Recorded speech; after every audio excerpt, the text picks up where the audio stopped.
పోసాని కేసుకి ఇంకా ఎంతకాలం ఇట్లా వేధిస్తారు వీళ్ళు? వాళ్ళు టార్గెట్ చేశారండి పోసాని కృష్ణమురళి గారిని. వాళ్ళు బెయిల్ కూడా రాకూడదని ప్రయత్నం చేశారు.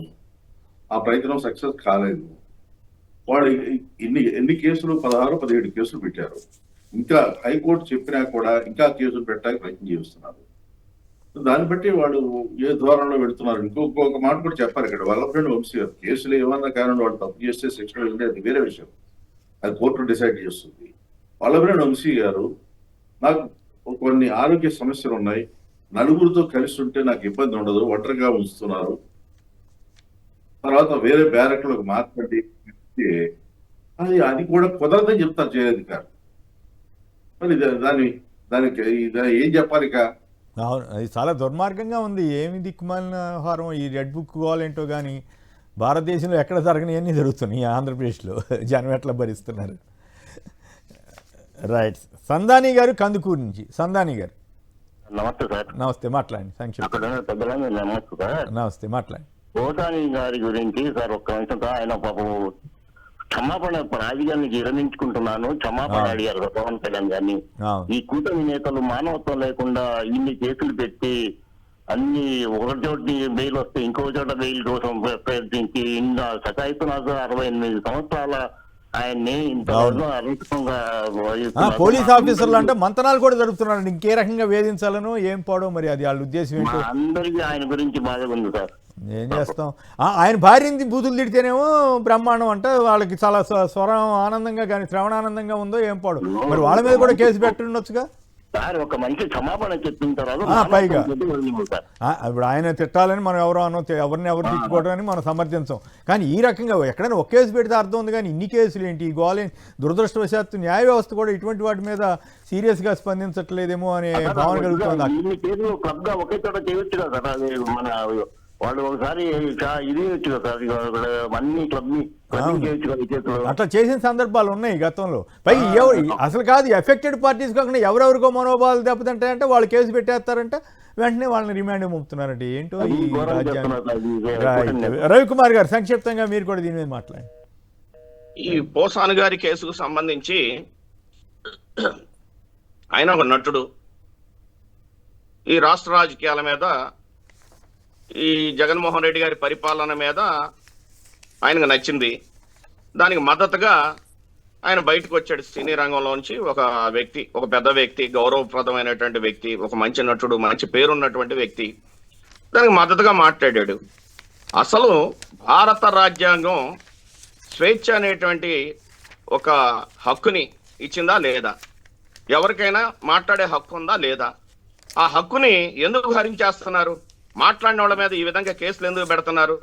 ఒకవేళ మాట్లాడితే ఇగో నువ్వు ఈ సందర్భంలో మాట్లాడావు, ఈ సందర్భంలో పలాని గ్రామంలో మాట్లాడావు, లేకపోతే పలాని మీటింగ్లో మాట్లాడావు, ఇగో దీంట్లో అభ్యంతరకరమైనటువంటి నేరారోపణ ఉండేటువంటి ఒక సబ్జెక్ట్ ఉంది, ఇగో దీని మీద నేను కేసు పెడుతున్నాను అనేటువంటి క్లారిటీ లేదండి.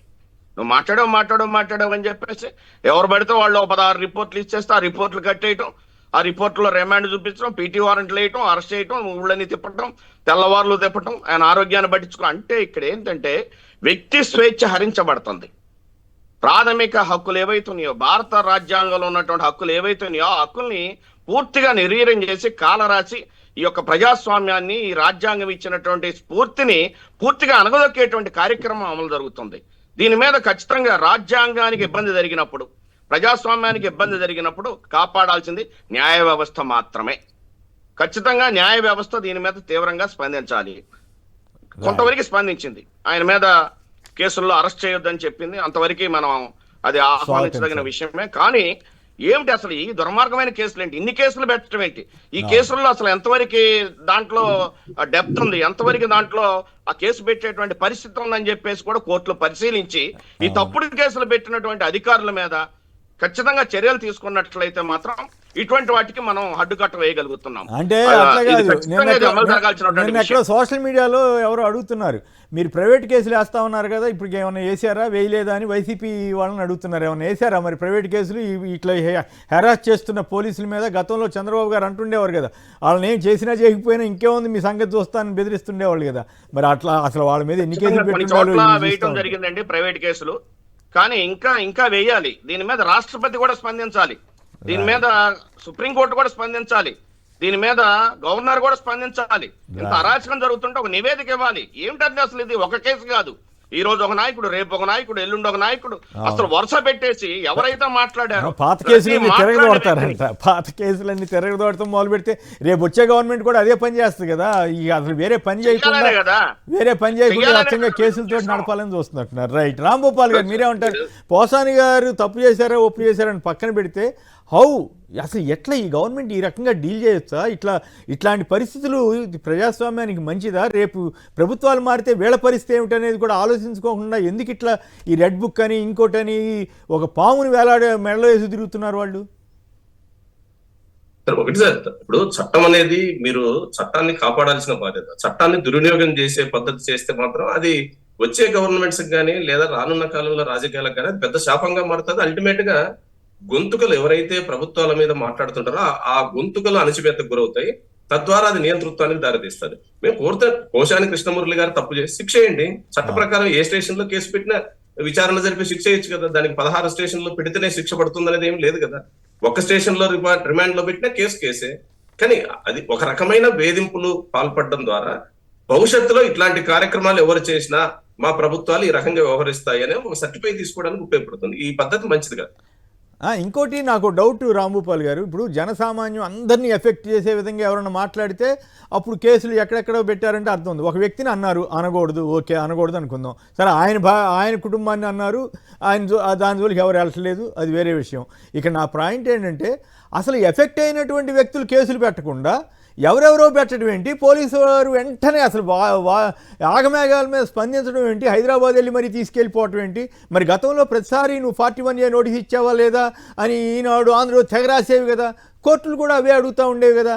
మరి ఇప్పుడు అసలు ఆ నోటీసులతో సంబంధం లేదు, ఏందేందో ఎవరెవరినో ఇష్టారాజ్యంగా చేస్తున్నా మరి ఎట్లా ఈ పరిస్థితి మారదా? అందుకనే ఇప్పుడు న్యాయ నిపుణులు దీంట్లో జోక్యం చేసుకోవాలి. ఆ రాజకీయాలతో ఈ రాజకీయాలతో సంబంధం లేని చాలా మంది ఇంటలెక్చువల్ న్యాయ నిపుణులు ఉన్నారు. ఈరోజు పోసాని గారు కావచ్చు, రేపు రాంభూపాల్ కావచ్చు, ఎల్లుండి ఇంకోరు కావచ్చు, ఎవరైనా ఈ రకమైన చర్యలు చేయడం సరైందా అనే దాని మీద కోర్టులలో వాళ్ళు జోక్యం చేసుకుని న్యాయస్థానాలు కూడా ఒక క్లియర్ డైరెక్షన్ ఇవ్వకపోతే మాత్రం ఇది చాలా నష్టం. మరి గతంలో 41A నోటీస్ ఇవ్వాలని ఇట్లా తెగరాసేవాళ్ళు కదా ఈనాడు వాళ్ళు ఎక్కడన్నా పొరపాటున ఒకళ్ళని తీసుకెళ్తే కూడా వాళ్ళు బూతులు తిట్టారని చెప్పి తీసుకెళ్తే కూడా తెలుగుదేశం పార్టీ జరిగినప్పుడల్లా ఈనాడు, ఆంధ్రజ్యోతి ఇవన్నీ తీవ్రంగా స్పందిస్తాయి.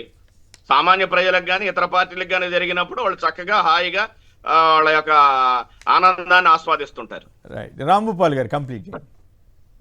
మనోభావాలు అనేది ఇప్పుడు నన్ను మీరు విమర్శించినారు, నాకు ఏదో బాధ కలిగిందంటే అర్థం ఉంది. నా తరపున ఇంకొకరికెవరికో బాధ ఎట్లా కలుగుతుందో నాకు తెలియదు. మనోభావాలు అనేది ఒక సున్నితమైన విషయం. దా పేరుతో ఎవరినైనా ఏ రకంగా వేధించవచ్చు, ఎన్ని కేసులైనా అభిమానులు ఉండొచ్చు. ఒక వ్యక్తిని తిడితే ఆ వ్యక్తి అభిమానులు కేసులు పెట్టవచ్చు. కానీ అసలైన వ్యక్తి ఎవరైతే బాధకు గురైనాడో ఆ వ్యక్తి ఎందుకు మౌనంగా ఉంటున్నాడు? ఇన్ని స్టేషన్లు తిప్పుతుంటే ఆయన ఎందుకు మాట్లాడటంలా? నిజంగా పోసాని గారు మాట్లాడిన దాంట్లో ఖచ్చితంగా తప్పుంటే తప్పని చెప్పాలి. దానికి శిక్ష ఏ పద్ధతుల్లో అట్లాంటివి జరగకుండా చూడాలో చేయాలి. కానీ అదే టైంలో యువతలు ఎన్ని బండ్లు తిట్టలేదు? అసలు రాజకీయాలంటేనే తిట్టడం కదా. నిన్న మా మీద రాధాకృష్ణ గారు ఎంత దుర్మార్గంగా ఆంధ్రజ్యోతిలో వ్యాసం రాసినట్టు మనం చూసాం. కాదు సరే, పాయింట్ వచ్చింది కాబట్టి అడుగుతున్నా, మీ మనోభావాలు ఏం దెబ్బతినలేదా? ఆయన మిమ్మల్ని వైసీపీకి అంటగట్టి లేదా ఇంకేదో చేసి మిమ్మల్ని బ్లాక్మెయిల్ చేస్తున్నాడు అనిపించిందా? అసలు ఏమి మీకేమి ఫీల్ అవ్వలేదా? మీరేం కేసు పెట్టట్లేదా? కేసు పెట్టినా తీసుకునే పరిస్థితి ఉండదు అనుకోండి. ఇప్పుడు కేసుల ద్వారానే మనోభావాల్ని కాపాడుకునే పని అయితే చాలా కేసులు పెట్టలేదు వీళ్ళ మీద. కానీ కేసుల వల్ల కాదు, ప్రజాక్షేత్రంలో వాస్తవాలు ఏమిటో ప్రజలకు వివరించాలా, ప్రజలు అన్ని గ్రహిస్తారు. ఎందుకని రాధాకృష్ణ గారికి ఈ రోజే మా మీద అంత కోపం వచ్చేసింది? ఇప్పుడే రహస్య ఒప్పందం ఉందంట మాకు. వాళ్ళ గతంలో మీ పత్రికలు చూడమని చెప్పేసి చూస్తే తెలుస్తుంది. ఆంధ్రజ్యోతి పోయిన 9 నెలల క్రితం ఏం రాసిందో చూస్తే అప్పుడు మాతో ఎవరితో రహస్య ఒప్పందాలు ఉన్నాయా లేదా, ఎవరి వైపు ఉంటామనేది తెలుస్తుంది. ఆ రోజేమో మేము ప్రజాక్షేత్రంలో పోరాడే వీరులం, ఈ రోజు మాత్రం రహస్య ఒప్పందాలు చేసుకునే దురోహం. ఎట్లా మాట్లాడతారు? మీ గౌరవానికి తగ్గించుకున్నాడు రాధాకృష్ణమూర్తి గారిని. రాధాకృష్ణ గారు రాయడం అంటే ఆయన గౌరవాన్ని పోగొట్టుకున్నాడు. ఇప్పటికే చాలా పతనం అయిపోయింది, ఇంకా జర్నలిజాన్ని పతనం చేసే పని.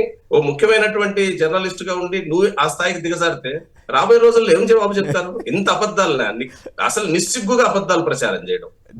ఎమ్మెల్సీ ఎన్నికల్లో పీడీఎఫ్ అదో స్వతంత్ర సంస్థ, దాన్ని పట్టుకొచ్చి సిపిఎం కు, దాన్ని పట్టుకొచ్చి వైసీపీకి లింక్ చేసి అచ్చెన్నాయుడు గారు మాట్లాడినాడంటే ఆయన రాజకీయంగా ఆయన ఆ పతనం ఏముందో ఆయన తెలుస్తుంది. కానీ రాధాకృష్ణ గారు ఎట్లా రాస్తారు? అంటే ఆయన బాధంతా మీరు ఆ క్యాండిడేట్ కి ఎవరికో సపోర్ట్ చేశారనేది ఆయన బాధ కాదు. ఆయన ఎవరికి చెబితే అలా చేస్తామని చెప్పరాదు, గొడవ లేకుండా పోతాయి. పోటీ ఎవరు ఉండకూడదు, వన్ సైడ్ గా చేసుకుంటారు. రిగ్గింగ్ చేసినారు ఏం సార్? నేను జగన్మోహన్ రెడ్డి గారు కూడా మాట్లాడినారు, ఎమ్మెల్సీ ఎన్నికలకు రిగ్గింగ్ కాటికి దిగజారినారంటే 9 నెలల్లో ఇంక ఏం పరిపాలన మనది? దీని గురించి మాత్రం మాట్లాడు పాపం రాధాకృష్ణ గారికి ఏమి కనపడదు. ఆయన చాలా స్వేచ్ఛ ఉందంట, ఇప్పుడు చాలా స్వేచ్ఛగా ఉన్నాడండి ఇప్పుడు ఆయన. అప్పుడేమో బండబూతులు అబద్ధాలు రాస్తేనేమో స్వేచ్ఛ లేనట్టు. బూతుల్లో ఏజెంట్లను కూడా తరలించినారు. స్వయాన లక్ష్మణరావు గారి గురించి రాసినాడు ఆయన. కేఎస్ లక్ష్మణరావు గారు సొంత కొడుకులు కొడితే వార్త కూడా రాయలేకపోయినావు. మరుసటి రోజు మాత్రం లక్ష్మణరావు గారి మీద ప్రేమ ఒలకపోసి ఆయన వైసీపీతో ఉన్నాడని అనుమానం వల్ల ఓట్లు వేయలేకపోయినారు. మరి లక్ష్మణరావు గారు కొడుకును కొట్టింది ఎవరు? కారు డ్రైవర్ ను కొట్టింది ఎవరు? అదే తెలుగుదేశం నాయకులు కదా. అప్పుడేం మాట్లాడలే. అందుకని మనోభావాలు మీకే కాదు ఇతరులకు కూడా ఉంటాయనే విషయాన్ని గుర్తించాలి. రైట్.